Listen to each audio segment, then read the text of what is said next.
Welcome to TG five speed news. వరంగల్లో కేంద్ర మంత్రి కిషన్ రెడ్డి పర్యటన చురుకుగా సాగింది. వందే భారత్ ట్రైన్లో నగరానికి చేరుకున్న ఆయనను స్థానిక ప్రజాప్రతినిధులు, అభిమానులు స్వాగతం పలికారు. రైల్వే స్టేషన్ను ఆధునీకరణ దిశగా తీసుకెళ్తున్న పనులను కిషన్ రెడ్డి స్వయంగా పరిశీలించారు.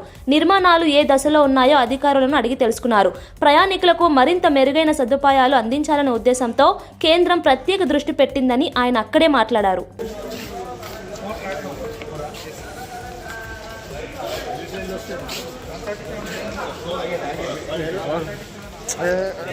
अरे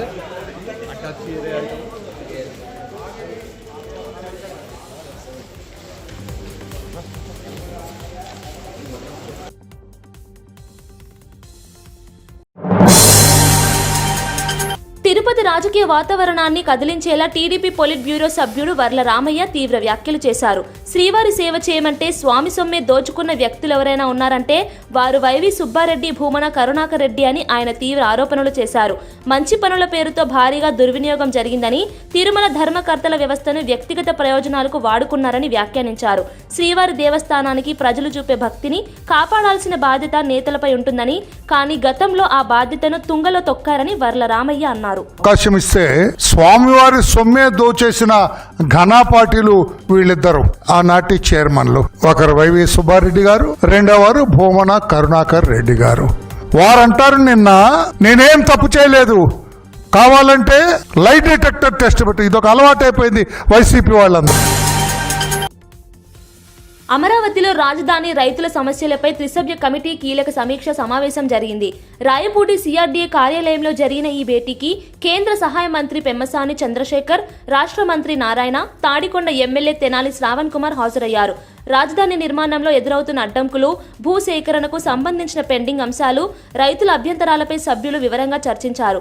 సిఆర్డీఏ కమిషనర్తో పాటు సంబంధిత అధికారులు సమావేశంలో పాల్గొని ఇప్పటి వరకు చేపట్టిన చర్యలు, భవిష్యత్ కార్యాచరణపై సమగ్ర నివేదికను కమిటీ ముందు ఉంచారు.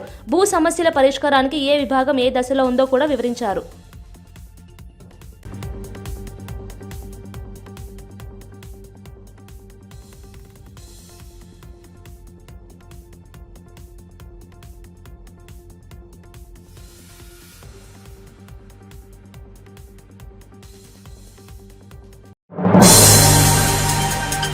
నెల్లూరులో గంజాయి బ్యాచ్ దుండగాలపై కఠిన చర్యలు తీసుకోవాలని ఎమ్మెల్యే కోటమిరెడ్డి శ్రీధర్ రెడ్డి స్పష్టంగా చెప్పారు.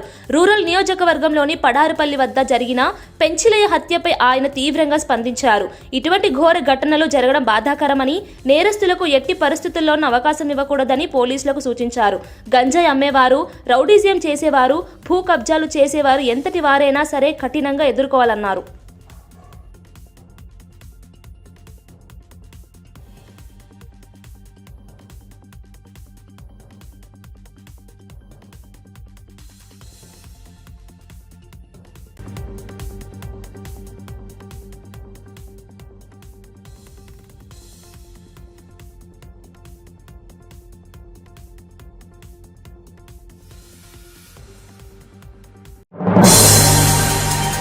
కర్నూలు జిల్లా ఎమ్మిగనూరు మండలంలోని కొటేకల్ రోడ్డుపై జరిగిన భయానక రోడ్డు ప్రమాదం ప్రాంతంలో విషాదాన్ని నింపింది. ఒక్కసారిగా జరిగిన ఈ దుర్ఘటనలో 5 ప్రాణాలు కోల్పోవడం తీరని నష్టమని ఎమ్మిగనూరు ఎమ్మెల్యే బివి జయ నాగేశ్వరరెడ్డి విచారం వ్యక్తం చేశారు. మృతుల కుటుంబాలకు తన ప్రగాఢ సానుభూతిని తెలిపారు. డ్రైవర్ నిద్రలోకి జారుకోవడం ఈ ప్రమాదానికి ప్రధాన కారణమని ఆయన పేర్కొన్నారు. ఇటువంటి ఘటనలు మళ్లీ జరగకుండా రోడ్డు భద్రతపై మరింత కఠిన చర్యలు అవసరమని చెప్పారు. కోలార్ నుంచి చిక్క హొసల్ అనే గ్రామం అని చెప్పి అక్కడ ఆ ప్రాంతం నుంచి చెప్పడం జరిగింది. ఇంకొక వెహికల్ ఏమో హైదరాబాద్ నుంచి వస్తున్నారు. సో మొత్తానికి ఓవరాల్గా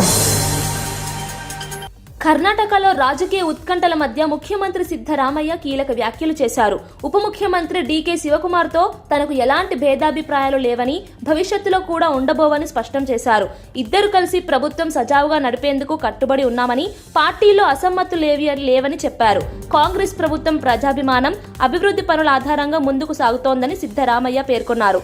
2028 ఎన్నికల్లో కాంగ్రెస్ విజయం లక్ష్యంగా ఇప్పటికే ప్రణాళికలు సిద్ధమవుతున్నాయని ఆయన తెలిపారు.